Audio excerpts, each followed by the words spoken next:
చూద్దాం.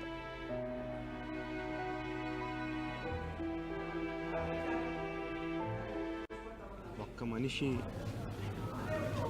అన్ని రంగాల్లో అన్ని ఇన్స్టిట్యూషన్స్ ఎస్టాబ్లిష్ చేసి, అంటే ఏదో ఒక ఇన్స్టిట్యూషన్ ఎస్టాబ్లిష్ చేయడం కాదు, దాంట్లో ఉన్న విధి విధానాలు కానీ పని విధానాలు కానీ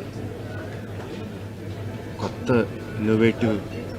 ఇన్నోవేషన్స్ తీసుకొచ్చి ఏ రంగంలో అడుగుపెట్టినా దాన్ని శిఖరాలకు తీసుకెళ్ళింది ఒక్క వ్యక్తి అండి. ఆయన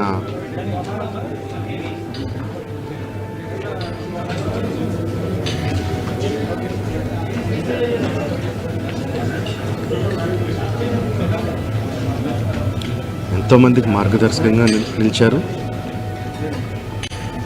ఎంతోమందికి ఉపాధి కల్పించారు. అలాంటి వ్యక్తికి the way we can pay tribute to him is by conferring Bharat Ratna. ఆయనకి డెఫినెట్గా ఇవ్వాలి. ఆయనకి ఇవ్వడం సముచితం అని రెండు రాష్ట్ర ప్రభుత్వానికి కేంద్ర ప్రభుత్వానికి కూడా మనవి చేసుకుంటున్నానండి.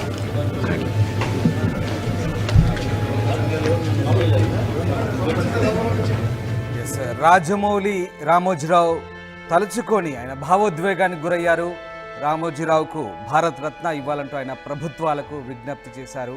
మొత్తం మీద మీడియా మొఘల్, మీడియా సామ్రాజ్యాన్ని స్థాపించిన రామోజీరావు మృతి ఇటు మీడియా రంగానికి, అటు సినీ రంగానికి కూడా, అలాగే వ్యాపార రంగానికి కూడా తీరని లోటుగా అభ్యర్థిస్తున్నారు. ఒకసారి రోహిత్ దగ్గరికి వెళ్దాం. రోహిత్, రామోజీరావు నిజంగా 1974లో ఈనాడును ప్రారంభించారు. ఒక రకంగా అది సంచలనం అని చెప్పాలి. విశాఖలో ఈనాడును ప్రారంభించారు.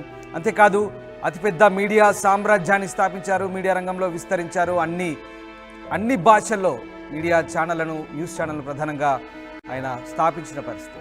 ఒక రకంగా వేలాది మందికి ఉపాధిని కల్పించారు. మీడియా రంగంలో వేల మంది జర్నలిస్టులను తయారు చేశారు.